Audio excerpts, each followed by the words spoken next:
Good evening, everyone, and thank you for joining us for night 3 of Boston Cannabis Week.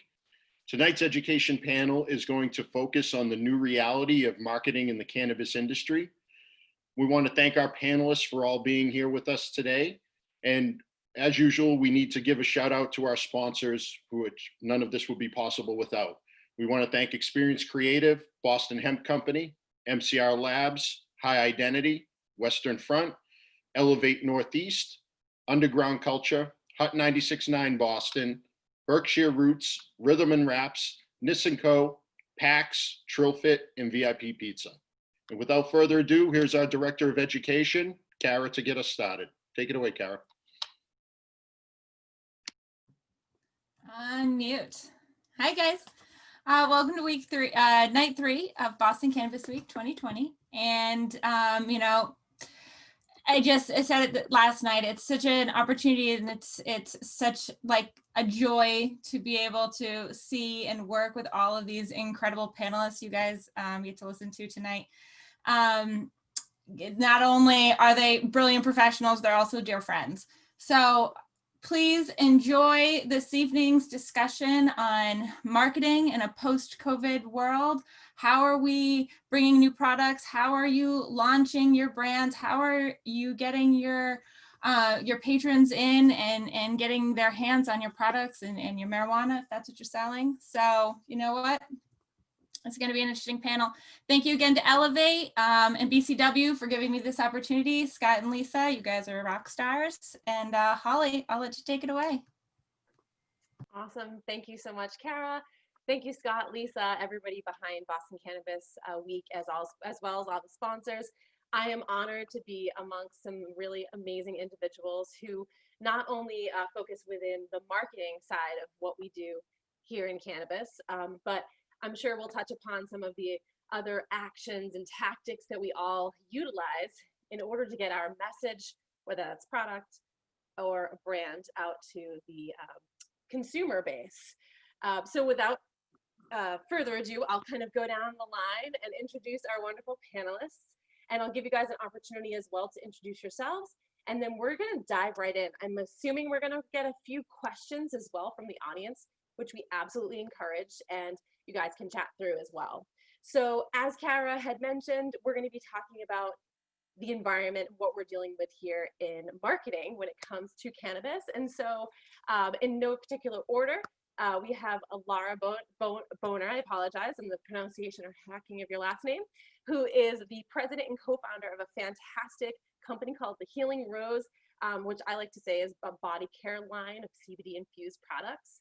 We have Shanel Lindsay as well, from the founder and CEO of Airdate, which is a Boston-based biotech company.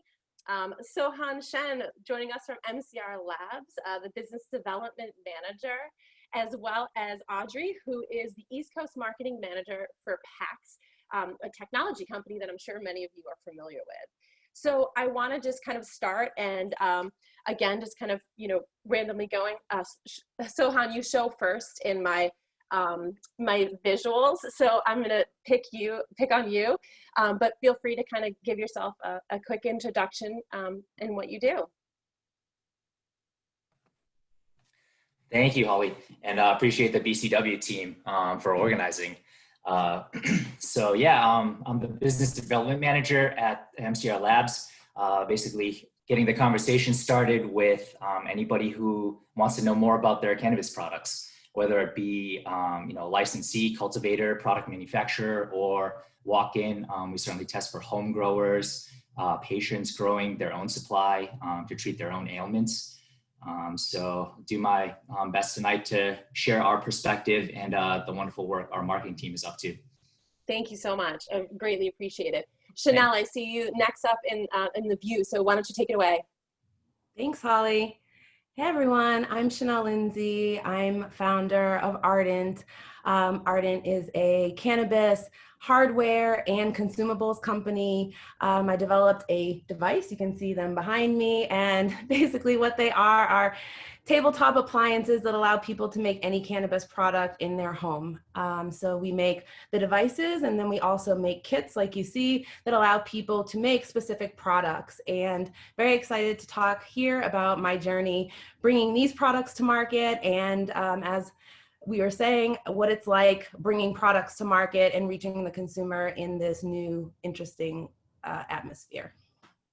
Absolutely. Thank you very much, Shanel. Laura, give us a little bit of what you do.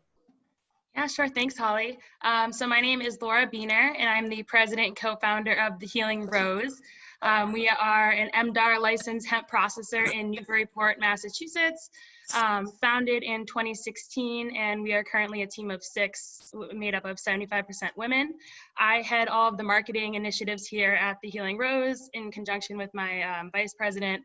But yeah, we bring products to market, and I'm really excited to help share some insight that I've learned here in the pandemic. Thank you so much. And Audrey, give us an introduction as well. Thank you. Hi guys, I'm Audrey Shields. I work for Pax Labs, and we are a premium vaporizer in the industry, the leading vaporizer. My main focus is on bringing Pax to life on a regional level. So working with our partners in retail and our brand partners at Phil to create marketing programs that help touch consumers, as well as bud tender advocacy and exciting consumers in different ways, different events. And we'll talk about how that transitions into digital. Perfect. Thank you. I really appreciate you guys keeping those introductions short. Want to kick off and just ask, what's the tactic, and if you want to keep it to like 1 or 2, what's the one tactic right now that you're seeing is obviously positive in the response of us adapting? So obviously I'm used to seeing you guys in person at different community events, at conferences, at trade shows. And as you all very much know, they're not happening at the capacity that we're used to. So Sohan, why don't you start again, just because we can kind of like bring it back down the line, and feel free to chime in on what you think those good tactics are. Sure. So just, in the absence of the personal touch, just trying to provide, value, continue to build trust through different platforms, whether it's through our blog, where we're featuring, various teammates from different departments, just introducing them to the public so the community gets a better sense of who we are. And then like Instagram, various coverages. And are you doing that on a frequent basis where you're just making sure that you're always engaging with your audience? I would say consistency is definitely key, and our marketing team certainly stays on top and abreast of everything that comes in. And it's got to be so different, right, to not have that physical connection. Laura, go ahead and give us some of the good tactics that have been working for the Healing Rose. Yeah, so we've really tripled down on customer service and really making the customer experience the best we can. So I really spend a lot of time just honestly in the DMs, as they say, connecting with consumers, customers, and I even send more product samples and free products out than I ever have before. So just being extra generous, especially with promotions, and understanding everyone's going through a really hard time right now, and really just trying to pour empathy and love into your brand so that your customers feel it, and just making sure every customer just feels loved and worthy of your attention, I think is really important, especially now. I love that. I think that you can really feel emotion. A lot of times when when you're talking about not a visual conversation, but when you smile, the person on the other end of the line really can feel that smile sometimes. So I really love that you're pouring that additional like love and compassion, especially at this time when we all need it very much. Shanel.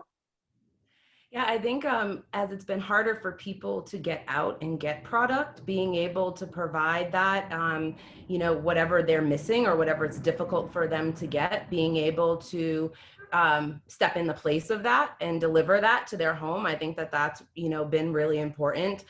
So listening to our consumer base and hearing the things that they're having trouble accessing, and either trying to get that product to them or trying to get the education to them so that they're able to make that product on their own. Since that's kind of, our thing. And then I think we also have a really broad network of affiliates. And so being supportive of our affiliates was really important as well, because you started to see people lean on their networks and the people that they trusted as somebody who was knowledgeable. And that was often our affiliates, right? So being able to provide additional information to them so that they could reach their networks, and also providing them some stability in their business, during a really tough time. I think that was something we found was really helpful on both ends. I love that. I have a special place in my heart for affiliates. So I think that's a great opportunity too, and a great tactic. Audrey, what are you seeing that's working well with PACs? Yeah, in a time where communication is really limited and consumer interaction between, at the point of purchase between bud tenders and consumers, we've really leaned into providing solutions for our retailers, kind of beefing up our digital creative and giving our retailers assets to communicate to consumers what our product benefits are. Previously that was the role of the bud tenders. People believe and trust in their word. And so we had to make it easy for retailers as they were trying to find their personal solutions to keep everybody safe, but to also share really beautiful creative to educate consumers and continue that conversation. I love it. As we're looking across kind of the panel, we all represent different size organizations, utilizing different tactics and strategies. So I think that, obviously we don't know exactly who the audience is that's watching us tonight. And I do want to make sure that we're providing, great, valuable insight and things that people could take away with them tonight. So I think it's great when we look at the differences that we all are kind of facing. A lot of similarities, of course, because we don't have these traditional channels or avenues that we're used to utilizing. So we have to adapt, we have to think differently and figure it out a bit. But obviously it's a little bit different. Sohan, in your case, your audience is a lot different than say PACs, because that would be like a consumer-based product. So I want to open this up. So if anybody wants to kind of chime in, then you guys aren't forced to kind of go down the line. But I'm curious to see if there is anything from what we just kind of highlighted. It sounds like social media is a lot of what you guys are focusing on. And customer interaction and customer service is really something that kind of throughout everyone talking right then, I saw those points coming through again. What are some other areas, I think the community, we touch upon that kind of on the affiliate side, Shanel, but I think on the community side is like reaching out to utilize those consumers. And maybe Laura, you were talking about using free samples. Have you found that people are at least responding back when they get that free little gift or making a post on social media?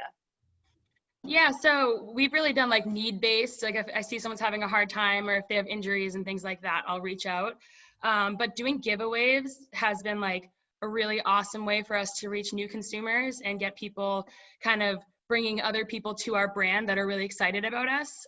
So both doing giveaways with our own brand and then also partnering with other people has been really helpful for us to organically grow our social media following, which is really tough for any cannabis or CBD brand, because I've been banned from doing any kind of social media ads for like 3 years now. So it forces us to be a lot more creative if you have that kind of restriction, and that's a good way to do it. Good old social media and Facebook. I don't think people in other industries realize what we have to go through in order to kind of get a message out on social media. But I can feel you as for 100% when it comes to what we face. And I think that there's a vulnerability in the fact that we're putting out information on a platform or channel that could be taken away from us in a moments of time. So do you guys also utilize, traditional text messaging or email campaigns? Yeah, that's a great point. I would say now that everybody's kind of in a lot of circumstances working from home, I'm finding that communications have gotten a lot more informal. So in a lot of cases, I'm texting our partners a lot more frequently than I even am getting back to my friends these days. Yeah, I just had somebody actually solicit me through text message. I'm not quite sure how they got my cell phone number, but yeah, it's I guess a different tactic, right? It's another way to get in and cut through the noise. Absolutely. We're focusing on that as well. You know, with being a technology company, we're really leaning into third-party vendors as well to help create these campaigns and provide these resources to our retailers and our customers. So definitely investing big in, you know, providing content to our partners, and also just really finding ways to connect with consumers, not making it all about what we want, but in a time where things are so uncertain, you know, we've seen that cannabis is truly a necessary product, and it's essential. So talking about how our product can help consumers' lives get through this chaotic time. It's funny that you mentioned customer service, you know, propping up customer service and that being important. We saw when COVID hit, all of a sudden there was this huge interest in making products at home, right? And stretching products. And so not only were there new people inquiring, but there were a lot of people that had our product that maybe hadn't used it in like a year or so, and all of a sudden had this new interest in doing that. So there was a need for like increased customer service on both sides, because you can't expect to have people singing the praises of your product if you're not there to support them, you know, even if it's a year later when they're trying to do something. On top of that, you have new people coming in. So it was definitely a surge of an influx of questions and requests for support that also, you know, for us, one of our primary drivers is our email list. Over the years, you know, we have really strong content that comes from a lot of good testing that we do, of course, with MCR Labs, and you know, just fostering that relationship with the consumer by showing them how to create different products, and also, you know, providing them a community. And so for us, you know, there's a direct correlation between, you know, the money that comes in the every day and how many emails we're sending out, you know. And if you're sending out emails to your list, you have to make sure your customer service is on point, because people do not like getting emails if they're not getting responded to. And so it all becomes a very important part of, you know, of that marketing cycle. Yeah, absolutely. Make sure that you're ready for the responses of those that you also message. That's a really good point. And I think sometimes we get really excited about talking about a new product launch. You want to make sure that all those pieces, like, look at it as a whole, right? If you're going to introduce a new digital campaign, is your website where it needs to be? Do you have the subscriber capture feature on your website?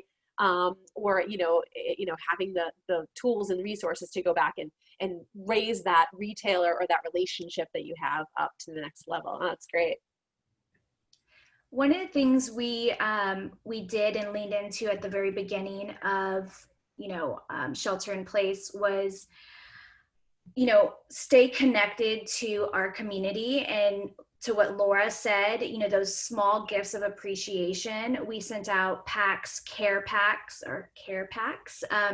to our top retailers, and we bought their retail staff lunch. We thank them for their commitment to the front line. We swag them out. And we continued to ask them what they needed, right? How could we make their situation better?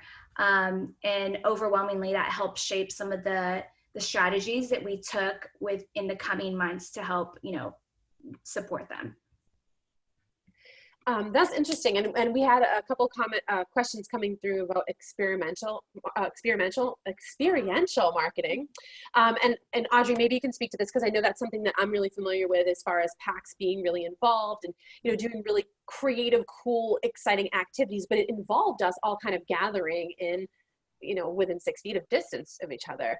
So how, you know, we can start, and then anybody else who would like to chime in. Audrey, what are you guys doing to kind of adjust some of those different tactics when it comes to getting people and doing that experimental marketing?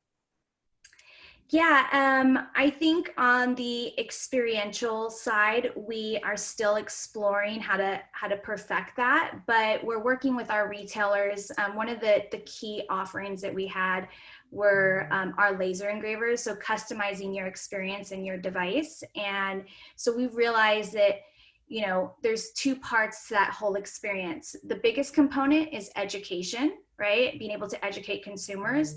And then secondly is that cool experience and paired together. So we're partnering with retailers to educate bud tenders to become our advocates. And we've seen a lot of them kind of translate that message through Reddit. There's a number of states in my region that have very large Reddit communities, but also drive consumers in store in a way that doesn't create an overload of people for a short period of time, but more so allowing laser engraving at the point of purchase. So a retailer may be on a loaner program that they'll have, we'll have stops all over the state for 1 week that you can engrave your device. So we're not adding extra increased people in the door, but we're giving them an option to have that same experience.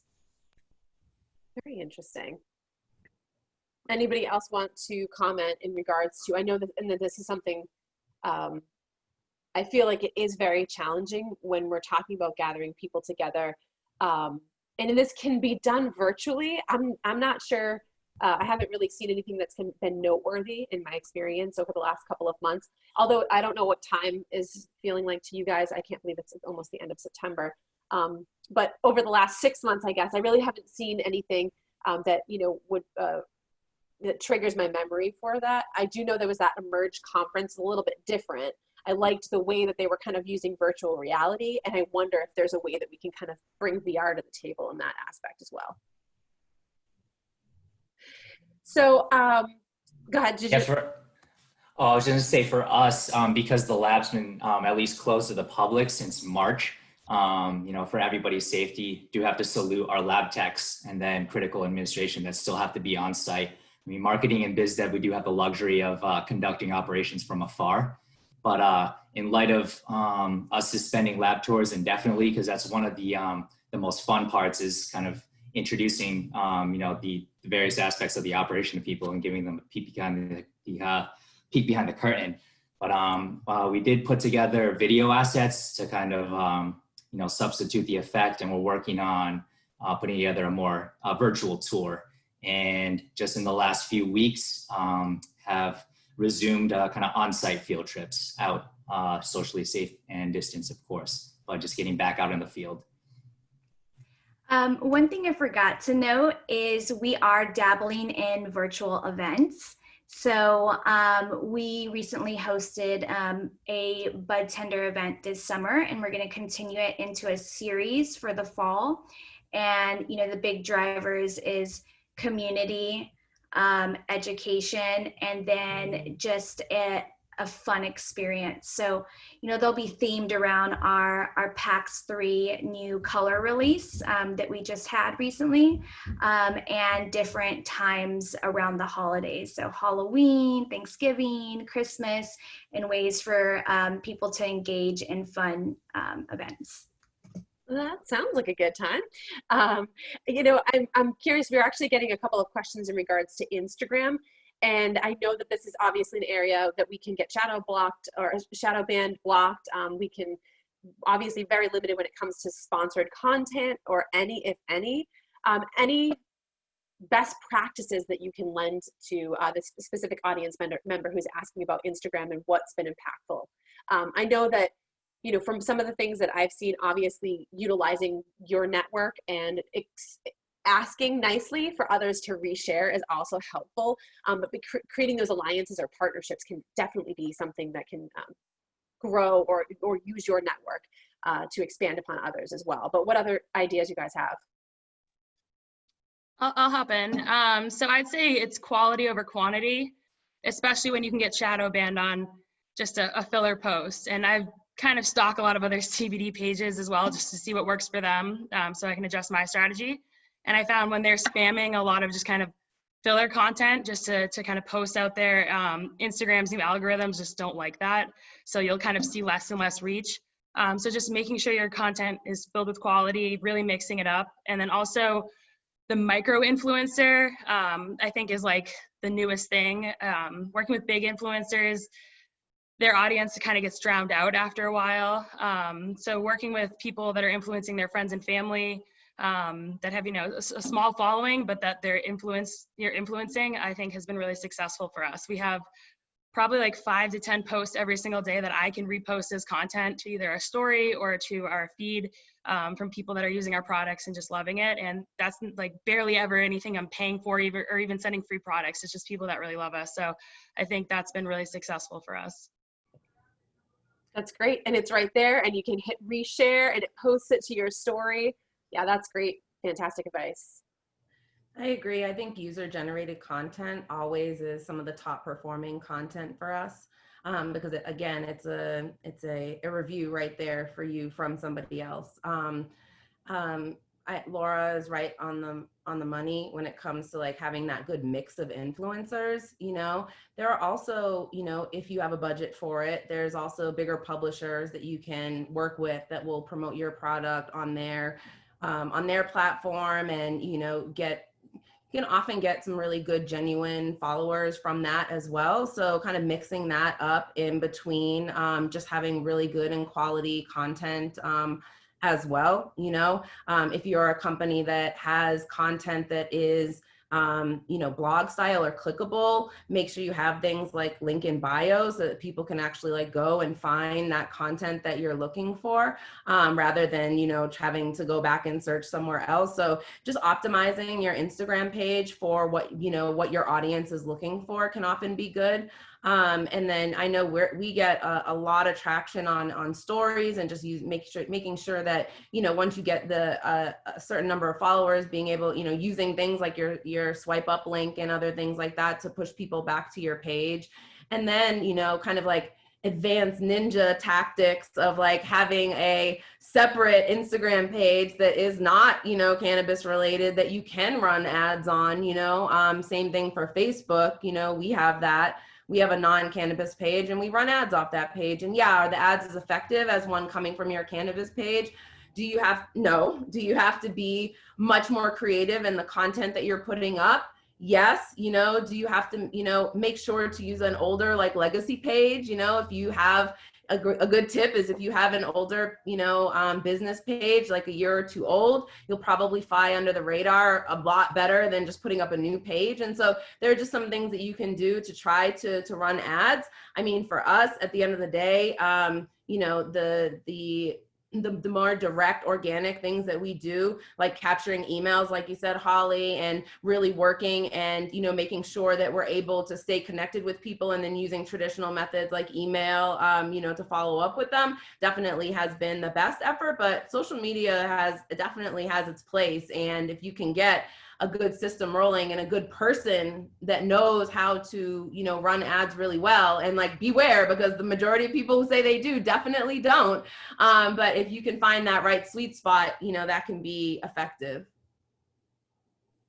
It's so true. So do your due diligence too before you work with a third party, or an agency or a contractor. Definitely do your homework first to get examples of what successful campaigns they've run, because it is very much easy, I would say, in this space to find some, we'll say, snakes in the grass. One of the questions that we were talking about earlier was, there's a lot of new businesses. There's a lot of new, in Massachusetts specifically, a lot of new licenses, a lot of new retail locations, a lot of new brands coming online. And so, some of the things that we need to do, obviously, to stand out, getting through the noise. Everyone really is focused on a lot of family things right now, of course, and I think that that's a necessity, right? We really need to take care of ourselves. We need to take care of our family in order to be able to take care of others. A lot of us, in this space, it's a lot of compassion. But there's so much going on. I have to figure out how to use Zoom for my kid. I can't log into his new notepad. There's hybrid school. There's, the kids yelling in the background. My dog needs to go out. There's a lot happening even when we are in these remote settings. So we have to make sure that we put ourselves in the seat of that consumer, because as we are all trying to send out text messages and emails and virtual events, we might get lost amongst all of the other stuff that we're being forced to adapt to in this kind of COVID world. So any really great tactics to kind of stand out, get your messaging out there and cut through the noise. No one wants to take it first. I can dabble in it. So a couple of the things that we do is we invest in understanding our consumer and really aligning our message to that consumer and sticking to it. And then we try to find ways to entertain and educate at the same time, and really targeting those consumers that we know are ours. We're not trying to be everything to everyone. We're really laser focused on those opportunities. And I think that, with certain aspects, like we've put out a video series for our cultivators, our brand partners, and really kind of giving them a peek behind the curtain and, making that message relevant to what they're looking for. We've seen good interactions. Yeah, I really liked Audrey's point about education and entertainment. I think that's kind of the similar approach that we take as well. I know recently our team did a Reddit Ask Me Anything, just trying to be it as accessible as possible through as many different channels as we can during this time, and just keep communication open. I'd like to ask about Reddit. I think it's a place that I personally am a little intimidated when I go there. And I'm also representing a retailer here in Massachusetts. So that can just be nightmarish in itself. But my experience with Reddit, there is absolutely a huge community there. And I think that one of the things that I've learned is being transparent. So the reason I'm not active on there is because I don't have that authorized account to say like, hey, we're responding as Berkshire Roots.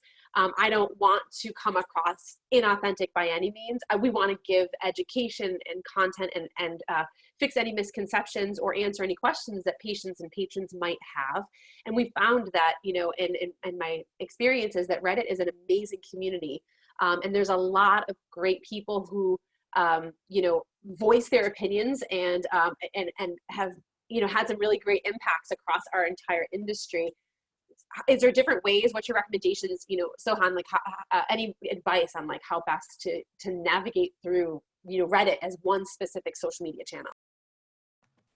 So to be honest, personally, I'm more of a spectator.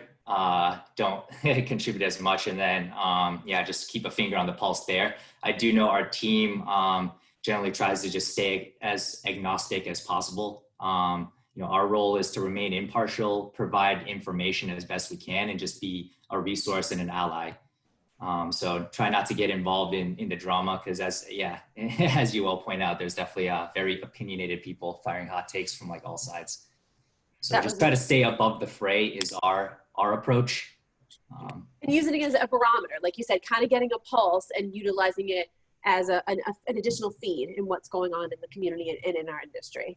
I like that. One of the tactics that I've seen work well with Reddit is we doubled down on education. So over the past couple months, we've trained 1,200 bud tenders across the Eastern Coast.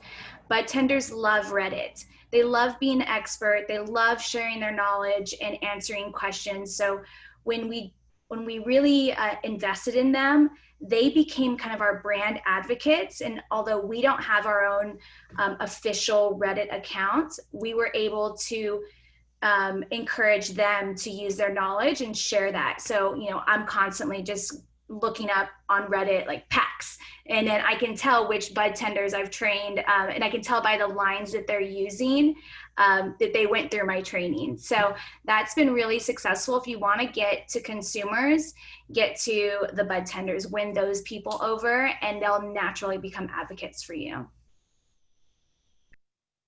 I definitely agree with that. I came from the California market when we used to be able to gift cannabis. It was a wonderful thing. And the bud tenders, they had some really good days, put it that way, but that was another time and another world.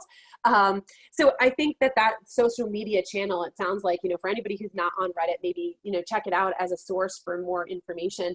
One of the biggest takeaways, and I'll pick on MCR Labs again, because I do love their Instagram posts. I think the education piece, I am not claiming to be an expert by any means when it comes to cannabis. I learn something new every day, and I love to find, valuable insight that others are sharing. So I find that some of those educational, more specific posts, it could be something that we all think in this, in this virtual room is common sense or very basic 101, but I really think that that's a way also to just level up our industry as a whole, provide that education as marketers. If you haven't watched some of the movies that are out there in regards to what's going on with some of the data that we're putting out in the world, I think it's on our best interest and our ode to the society that we do need to provide education and make sure that we're utilizing these platforms for more of that information.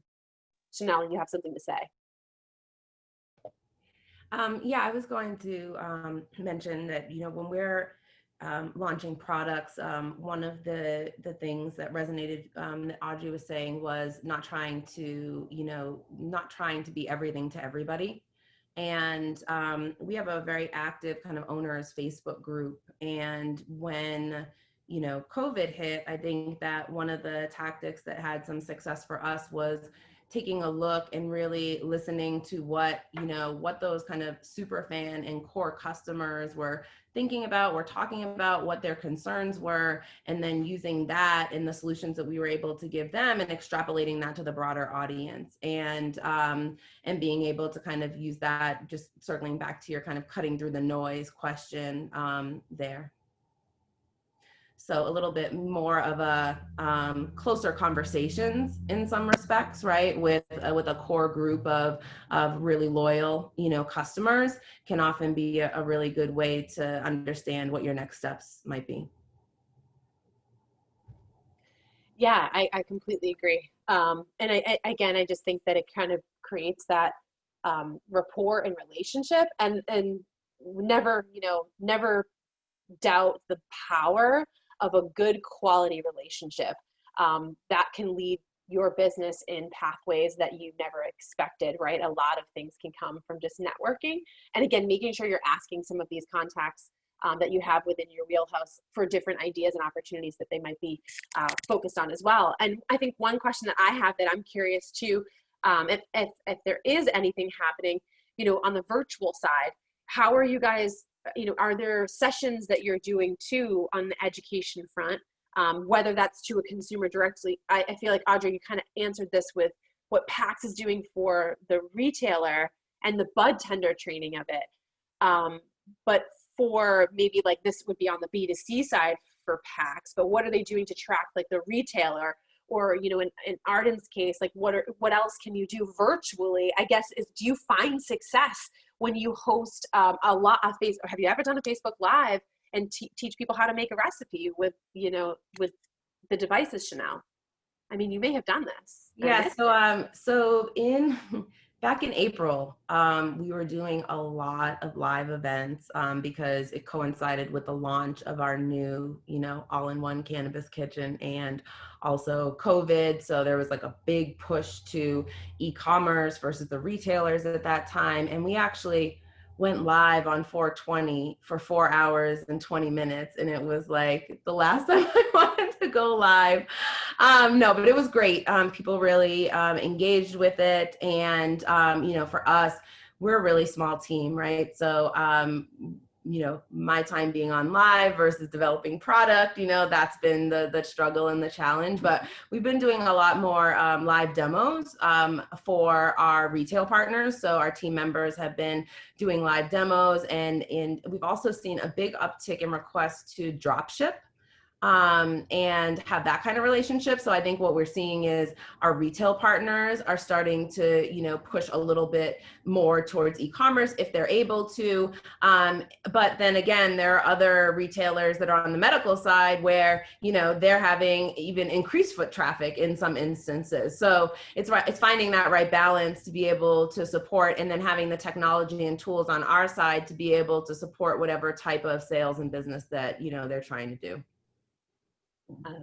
That's great. And I know, Sohan, you talked about the virtual tours. I think that that's a great opportunity. Again, one of the coolest things is you could go through the lab, and that can't happen right now. But if we can bring people online at least, and I mean, I joke because we can do, FaceTime with our phones. And so it's impersonal, but at least you can bring that person with you. If you are doing an outside activity, and whether it's going live or it's a one-on-one conversation, I think there's different techniques that we can utilize when it comes to technology. Absolutely. And I'd be remiss if I didn't mention the virtual career fair that we're hosting with some of our partners upcoming. So just trying to, keep it going from afar. Interesting. Again. All right. That's a great idea. Because I actually, this is something that was just a last session I was talking about, finding jobs in the cannabis industry. Obviously, some of these HR directors are being bombarded with hundreds of resumes. There's a lot of people who are looking for work right now. So you guys are hosting an event that's virtual that otherwise would be in person. And of course, that's going to help the brand for MCR to get some more exposure as well. Absolutely. And just helping out the community wherever we can. Some virtual courses being put together. So shedding, insight into the lab process, whether it's the business of cannabis compliance and the science behind testing. So I know the social equity first cohort recently had their first online course. So we helped out with that during these times, which is pretty interesting.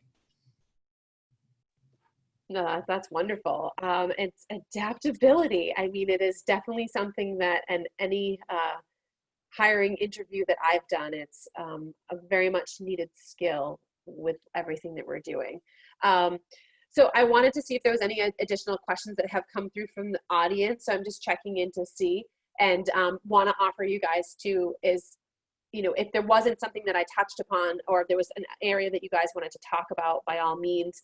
The only one other question that I had, and I think that PAX wins with this unless, you guys have something else, but I was thinking about different things and what we could utilize from a marketing strategy techniques and different tactics. Again, apps, there's a lot of apps out there. I think that there's a lot of people who are looking to build online directories, sources to be able to create lead generation. And, again, just trying to figure out where we can find the audiences that we're trying to target. So any apps in the work. So, the Healing Rose, we're going to have we can upload all of our feels for each of the different, product lines that you carry. Now I'm just trying to kind of spitball ideas at you guys. I wish we had that. That'd be very cool. We've been working with some third-party vendors, though. One of them that we've been doing for the past year or so is RangeMe, which connects us directly with distributors and stores, which can be tricky right now since they're not in-person conventions.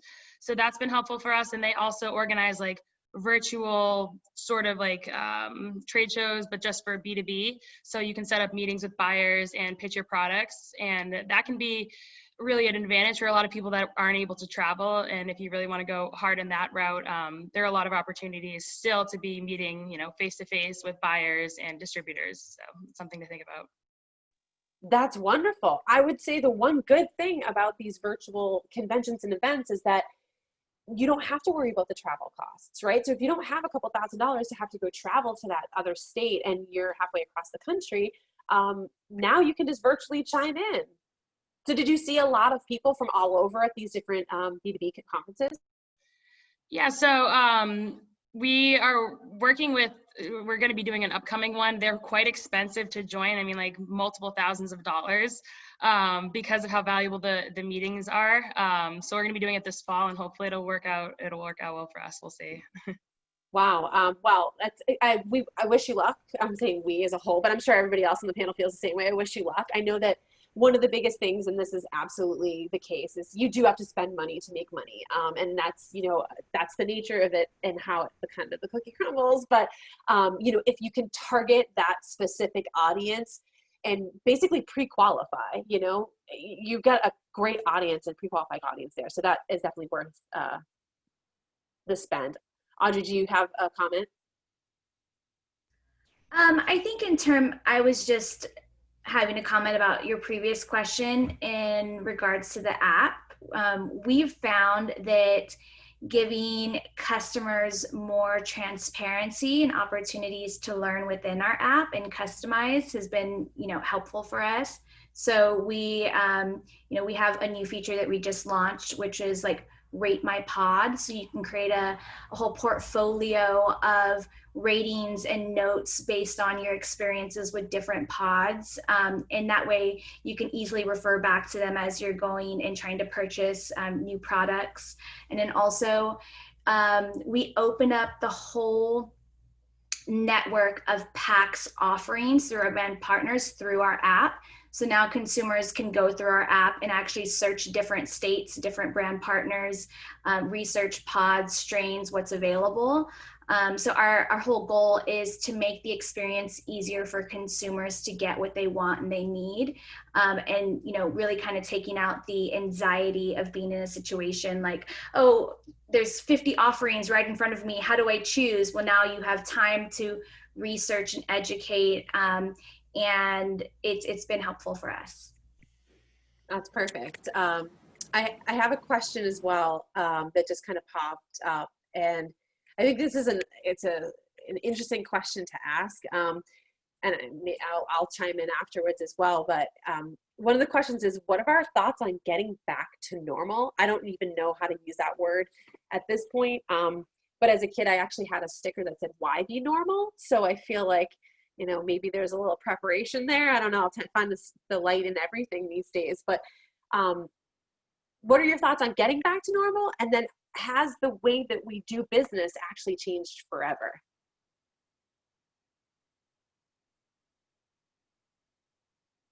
Whoever, go ahead.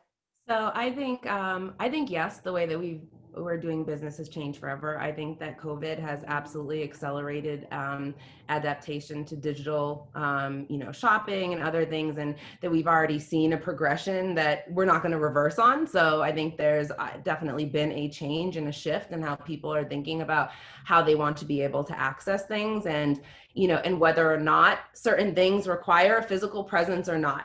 I think that will never not change for some people.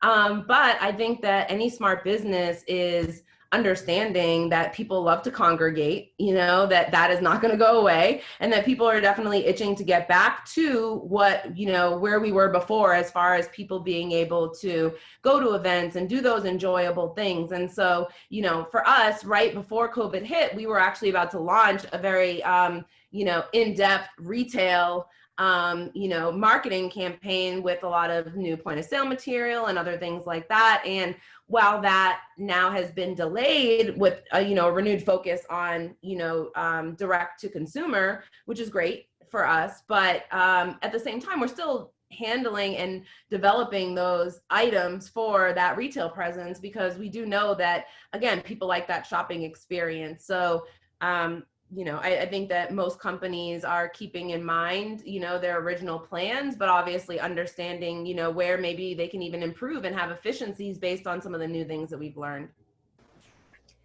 I think, we have to kind of define what the new normal is. It is going to require us to alter the way we think. And, for PAX personally, we take safety very seriously in our products, and then also in the way that we conduct kind of maybe more of our field experiential side. So, all along the way, we are constantly planning on we're evaluating the situation. Is it safe to do these things? And we're not going to cut any corners. But if we do get back to it, what are the measures that we need to ensure everyone's safe, everyone's comfortable? So is it more virtual or interactive displays that allow consumers to educate and to learn about the world of packs and share really cool content in store that, you know, can reduce exposure. And, you know, if we get back to that opportunity to be face to face, you know, how can we make the experience safe and enjoyable for everyone? Yeah, I think that's important. It's so hard to predict when things will kind of start turning the corner. I think they are a little bit, but again, the timeline is so unknown, and there's just such an unknown when you're planning. So I think Shanel's point of getting ready for when it does come back is really important, and how you're going to be the best you possibly can be when you can start coming to events or you're doing events again and connecting with people. Personally, the Healing Rose, we've done some outdoor markets this summer, and it's very dead, and people don't want to come up near your booth. So if you are starting to, you know, dip your toes into maybe outdoor events, making sure you have great signage, really thinking about how you're going to interact with people behind a mask, which is really tricky. You can't really smile at people, and you got to use your hands and be like, hello, and try to use even just your eyes. So we are trying to do some events because that's so important for us, and getting people to try the products is very important. So we've come up with ways to have samples handed out in a very sanitary way with gloves and disposable applicators and things like that. So we're trying to adapt as much as possible. And yeah, so it's so weird though, not really having any kind of idea of when things are going to be changing. Just making sure you're ready is very important. Yeah, couldn't have summed it up more, better than the ladies have. I think given the way this year has progressed, I'm kind of hesitant to make projections, but just by virtue of being in the cannabis industry, probably resilient and optimistic by nature. So I think we'll get through this quicker and sooner than most. Minor setback for a major comeback. I agree. And I mean, I just think that the way that we have to operate, to your point, like in this industry, the adaptability thing just comes back into mind. So I think, you know, making sure that, you know, just Shanel's point, making sure that we're ready when things come back, or when they come back, or what that looks like when they come back. We've never really had a clear roadmap for anything that we've all done. And I'm not talking about just the cannabis side. There's some heavy hitters, Lara mentioning, on the hemp side, and that's like a whole other ball game. So it's just like the analogy of building the aircraft while we're literally taking off on the runway. So I think that there's a unique perspective that we all have in this space. And, you know, going from very hard to get where we are today in Massachusetts specifically to becoming an essential business, essentially, is a really crazy place to be. And I think that we all should just take a moment, and if we have an opportunity now to refine things, make things better, I agree 100%, is customer service and getting feedback. Feedback's vitally important when everything that we do from a marketing standpoint. And, you know, just thinking, you know, ideas while we were just chatting, you know, I think that word of mouth marketing is one of the best things that we all probably rely upon, even if we are not really recognize it. You know, when the PAX Era battery first came out, like that thing was the hottest thing, and everybody was trying to figure out, like, where do I get it? And, you know, as I've used some of the different products that are on the line or interacted with these different businesses, you know, I'm like a walking ambassador, a little billboard, you know, and to the point of these micro influencers, how do you use these different pieces to make this beautifully orchestrated campaign, you know, depending on what your budget is, of course, and really just continuing to be, you know, creative in every little thing that we have to get through. So I don't have a crystal ball either. I got a magic 8-ball, but that's not really giving me the things that I want to hear these days. So I don't really know how to answer that question better than we've all tried to kind of get at it. But you know, I am very much looking forward to getting back into some capacity where we are engaging and interacting in a bigger and broader way. I do appreciate the technology that we have. I think that we're all using it a lot more these days. But I think there's going to be some creative things that come out of everything that we're experiencing right now. This is actually a good comment to kind of segue into, but limited marketing budgets for entrepreneurs. We just had somebody ask what are some tips and might be able to give to a new entrepreneur with limited marketing budgets. So I'm happy to let you guys kind of check the boxes on that. I've got a couple of ideas as well. Different free apps or anything that you guys are big fans of. Go ahead, Shanel. Yes. Upwork is a great platform if you're looking for a creative that is very affordable. Be prepared, know exactly what you need going in. That's a resource that I used for a really long time. Don't feel like everything needs to be perfect. That I would say is my biggest advice. Some of the content that we get the most traction on is just pictures people took on their phone. So you don't always have to get the most expensive. And I've had, photo shoots that we've done that cost 4 times that much that were terrible. So it really is about just, looking around and seeing what can I do with what I have right now, and how do I turn that into, some piece of content or a picture or something like that, and not worrying about, not letting perfection being the enemy of, the good. I'm sorry Yeah, if you're seeing, go ahead. I'm like laughing over here. Sorry about that. That's great advice. And I think also too is every single time you're going to spend a single dollar towards marketing, think, is this a short-term investment or is this a long-term investment? And when we're in a pandemic and you're operating on lean margins, you're going to want to try to do short-term investments as much as possible that you're going to get a return on investment quickly. So just constantly questioning, should I do this? Is this going to see a return for me? I think that's an important question to ask yourself every move.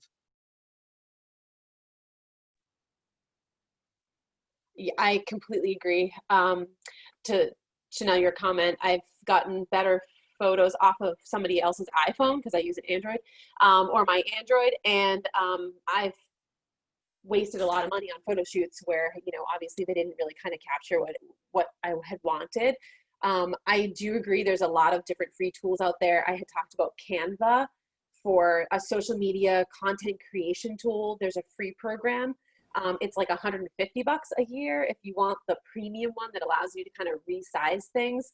And that was super helpful in a lot of the different entrepreneurial activities that I had within my startup space. And I still utilize them at Berkshire Roots as well. Actually, this background was made with Canva. So, shout out to those kind of different platforms that everybody, no matter what your marketing budget allows, you can just start building an email list, right? MailChimp allows you to get whatever it is, 2,000. There's other companies out there that have that same free plan. And then you can just work your way as you grow to be able to utilize that stuff. I would say I agree. We use Canva and MailChimp even as a large company. So I think that they're great resources and, great tools that people are offering at little to no entry. Yeah, you'd be surprised at how far you can get away with like the free stuff. Just Google Suites and just staying organized. Anybody can, stay on top of an Excel file and then, adapt to a more sophisticated database later on as you bootstrap it. So one, we rely on Google quite a bit. Slack Messenger is another good tool. Have separate teams to track progress. You can assign tasks, keep accountability that way. Then go ahead, Shanel.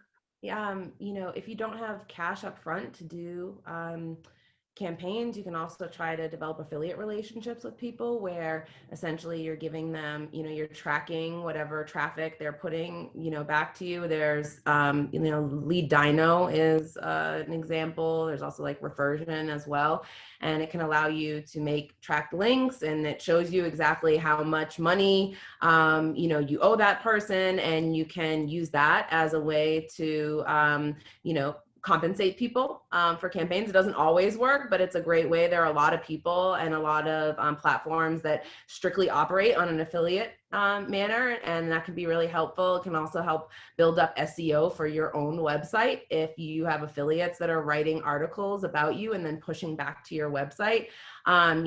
Just writing good articles can get you SEO, so that's just free traffic that's coming into your website that can provide a really strong base of constantly people coming. And if you're updating and refreshing that content and then making sure that content is linking back to your product so that people see the connection there, that can be a really simple way to make that happen. But I agree, never underestimate just steadily building up an email list, because up until a certain point that's free, and anytime you want to send out a message to people or have a product, if you have a good core audience, you will get revenue from that.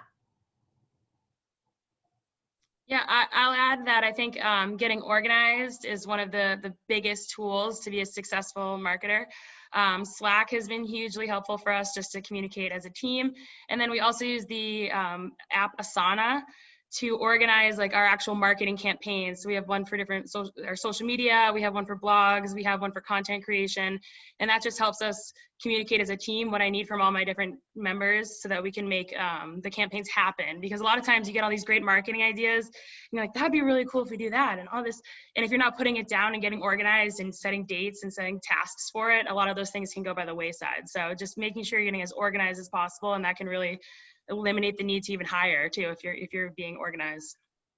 100%, Laura. And then once you're organized too, it makes it much easier to cross promote your campaigns, right? And take something that you've done that's been successful on social and push that over to an email, because it can get overwhelming, especially if you're, running your, a lot of pieces of your business, including the marketing. It can get really overwhelming. So you'll want to, make sure that you're using, the best content and repurposing that across your channels. And you can really only do that well if you're organized and you're watching what other people are saying about you and you're being timely about what you're doing there. Yeah, and even Buffer, I'm not sure if they offer a free program anymore, but to the viewers out there that asked this question, Buffer, Buffer app was like a scheduling tool similar to Hootsuite. I think there's Later, are all kind of scheduling apps. And the idea is that you can generate this Canva content for free, and then you can post or schedule it out onto your a few platforms. You don't get the full suite. You're not going to be able to hook up your 27 Finsta Instagrams like Shanel was talking about, but you want to be able to use, if it's one or two, it might save you time. I know that Facebook is messing around with the back end of their publishing site once again, which keeps me on my toes, but there is a way that you can schedule out multiple posts. So if you want to look at the month and choose your hashtag holidays or your, specific dates that you want to focus maybe different content or specific educational information that you're going to be spreading out across multiple channels, rely on something like that so that you can spend, a Sunday for a couple of hours, build out your calendar, and then you can focus, as mentioned, if you're in that entrepreneur and you're wearing 75 different hats. Being the marketing social media manager, make it as easy as possible in a short amount of time. I have one last thing to add from kind of like a retailer perspective is, don't hesitate to lean on your brands and partner with them, kind of share that commitment. We've seen a lot of success partnering with our retailers to drive their objectives so that the cost for acquisition isn't as high for them and we're both meeting our goals, but also with our brand partners, right? So we have the same shared goal. More pods sold, more devices sold, we all win, right? We all make money. So don't be afraid to ask people for support. Yes, 100%. And I think get creative in cross promotions too. Like if we're all trying to achieve the same goal, or if we have, similar crossover audiences, or, again, people that we're going to be targeting, maybe there's a way that we can get creative. I know at Harborside, we worked with a local pizza place, and, this is before COVID, but I'm just thinking about all the restaurants who are really kind of, they're struggling right now, right? So if we can, in my case, right, if we get a lot of bodies walking into our retail establishment because we're a dispensary, maybe we can, show some love to our local businesses by offering them some type of incentive to go visit the pizza shop or the coffee shop, and really just trying to figure out different ways to cross promote. I think can go both ways, especially like a company like PAX that has such a huge amount of reach at the fingertips. How can you guys utilize that reach and help out some of these other kind of businesses and brands that are maybe really feeling this pandemic and the adjustments that we have been differently affected in our industry. Yeah, I mean, we use that as a great selling point as partners. We see ourselves as partners and contributing to that. So, I always love it when people communicate what their goals are and what some of their, brainstorming sessions have led them to, ideas, because chances are those are things that we're already thinking about, but, we just haven't gotten there yet. Yeah, exactly.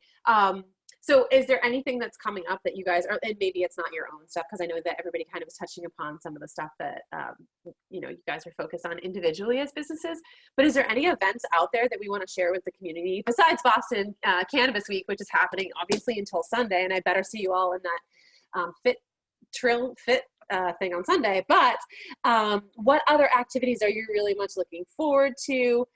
Is there anything out there virtually that's happening, or even in a socially responsible way with under 50 people? I can start. So I would love to make a plug for what we are going to be doing in the fall. Every 2 weeks, we will be hosting virtual events, like I had mentioned in the past, kind of centered around our PAX 3 and education, as well as fun experiences. So, we share that information through our Instagram account. So more to come there. Very cool. I'm very curious to see what's going to happen for the Vegas cannabis show, right? That's still very much up in the air, and I think that's going to be a good barometer of what's to come for big shows. And so I know that they're doing some virtual component to it, but I think obviously, right, that's the only thing that is for sure virtual at this point. But I think it'll be very, very interesting to see how that particular event handled, considering it's been the primary event that people even out of the country have come to, and has become an incredibly large event. So be very curious to see. I think we have some experience that I can't fully speak to from the East Coast, but on the West Coast, there's an established convention, Lemon Haze, that did all of their meetings virtually, and we as a brand saw a lot of success because we know with these big conventions the buyers are taking the day off generally, and they're networking. They use it as an opportunity to network. They use an opportunity to conduct business, and it just happened to coincide with our launch for our new PAX colors, and it was really exciting. It was back-to-back meetings, and people were eager and they were buying. So I think we just have to continue to lean into these opportunities to connect. And not let them kind of dissipate, like, okay, I'm over it. Like, I had my Zoom parties at the beginning of COVID and I'm over it now, right? But when it comes to our business as a community coming together to ensure that we show up, and we encourage our retailers to show up as well. Yeah. Laura, did you have something? I thought I saw a hand go up. No, I mean, I don't have any specific events that I can think of. I think Shanel's point of seeing how MJ BizCon does is going to be fascinating.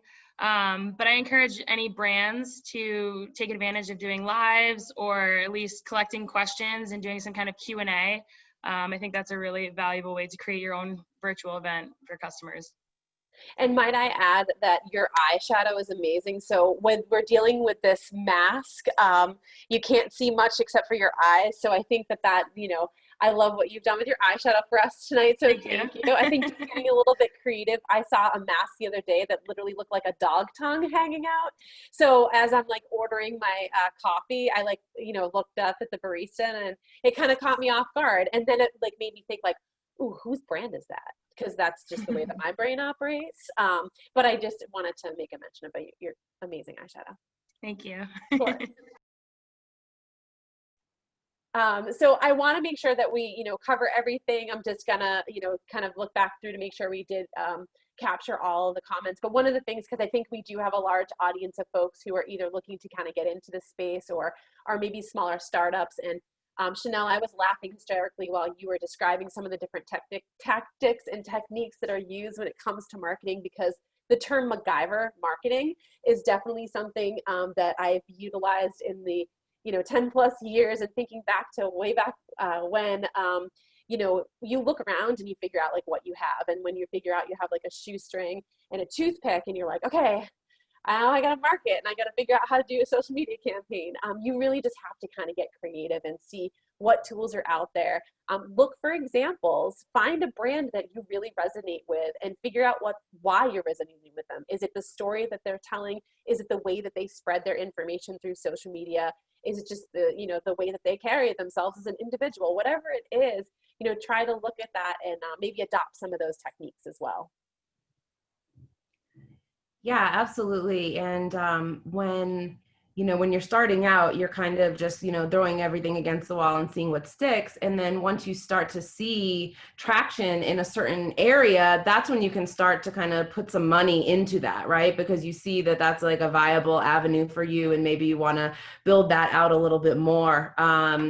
And that's what we're always doing, kind of looking at, what's having the best return for us. And like Laura said, really being frugal with marketing dollars, and looking for things that are going to, be able to propel you in the near future, and obviously investing in those long-term things as well. But definitely as you're starting out, it's important to make sure you're getting traction, early on, so that you'll be able to stay afloat.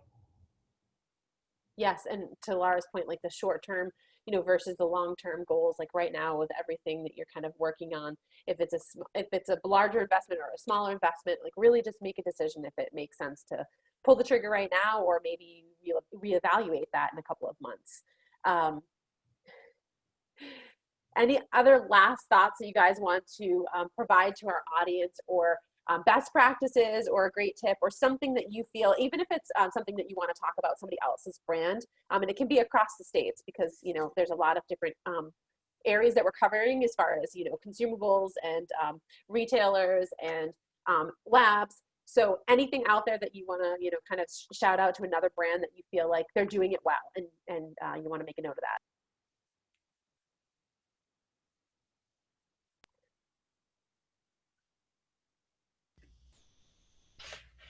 Well, I'm gonna shout out Cannabis. I think as a brand, they're doing fantastic things for the industry, and then I think their marketing is just really on point, as well, as far as the aesthetics. So, shout out to Cannabis.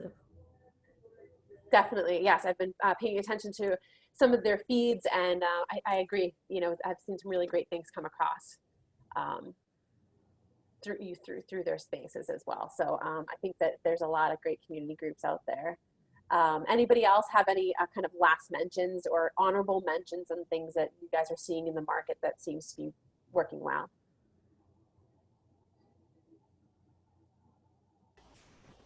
I think one last thing that we've seen work well, if you can't get in front of people face-to-face on virtual Zoom trainings, and thinking back about education and kind of that core foundation of establishing your brand, is leveraging some of the learning management systems. We use Top Tender, and they're based on the West Coast, but you can basically create courses in these LMS systems that have all your brand education, and you can share those links with your retailers or I guess it's mostly retailers, budtenders, and they can take it at their own leisure and just continuously update with education through those portals. Yeah, and that actually reminds me too. So I'll, Green Flower Media, I feel like they were one of the first companies that came out way back when with their Coming Out Green campaign. And I feel like that campaign really resonated and stuck in my mind. And I think that was at least 5 years ago.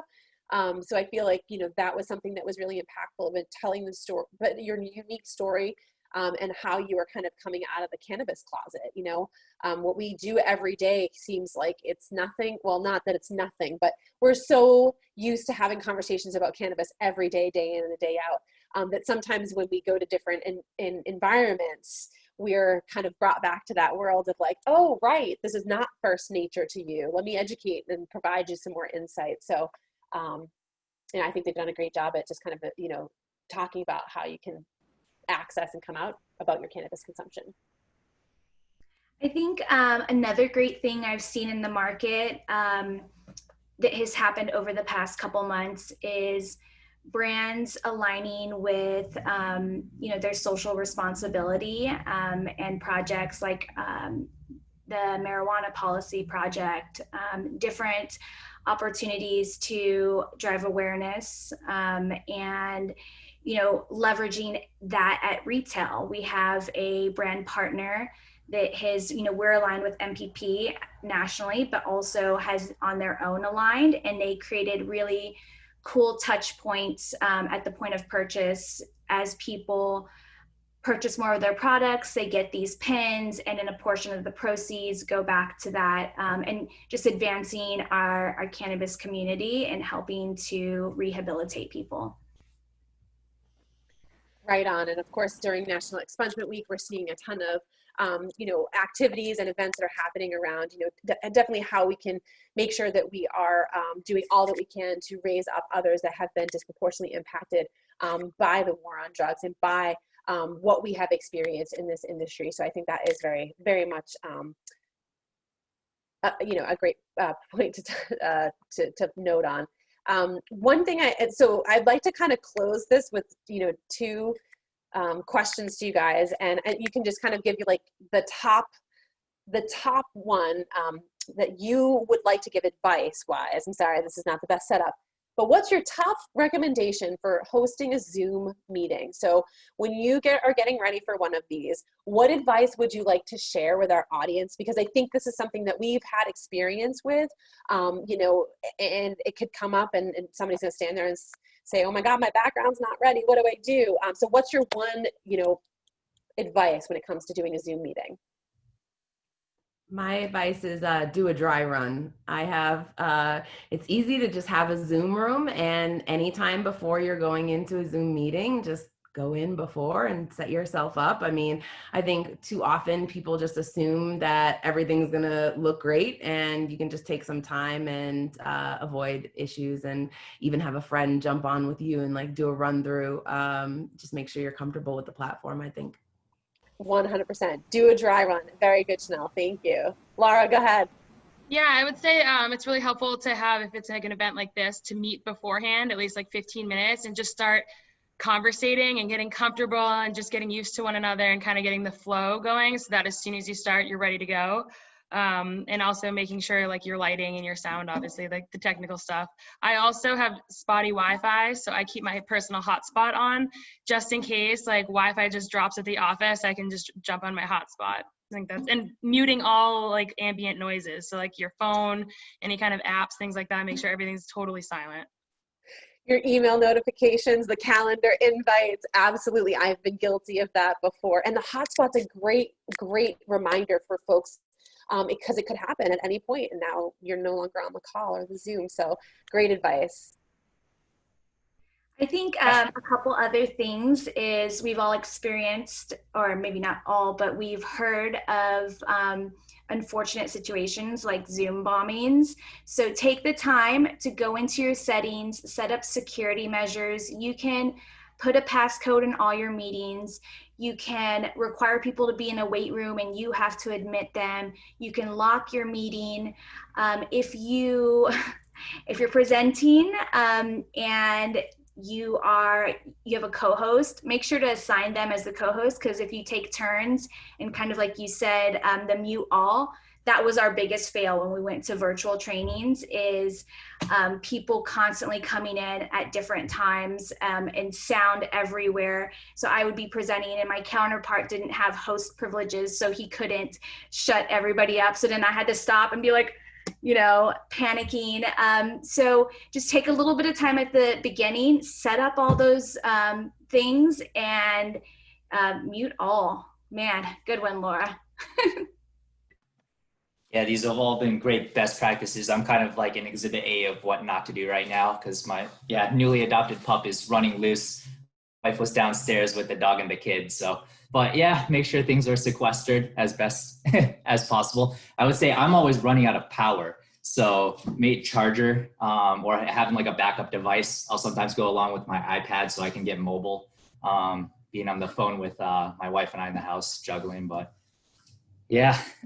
I love it. And everybody likes to see animals. I've had my cat jump on my lap a couple of calls as well. So don't think of that as a negative, because for the most part, people like animals, right? And puppies are just like a way to make everybody smile. Like puppy time is a necessity, especially during what we're dealing with now. So I love all those great tips. I will say, I can see him running around down there. I will say, yay, see that? That's perfect. I hope that we can see you. If you unmute, maybe you'll show up for the folks on Facebook, because they okay. It's Thelonious. Thelonious.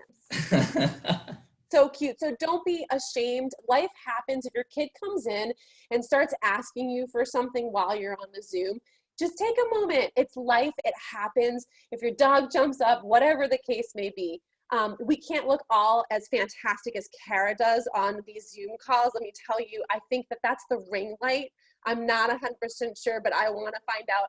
I don't know why I shouldn't use green in my backgrounds. Ooh, all right. We just got to see a little sneak peek of that.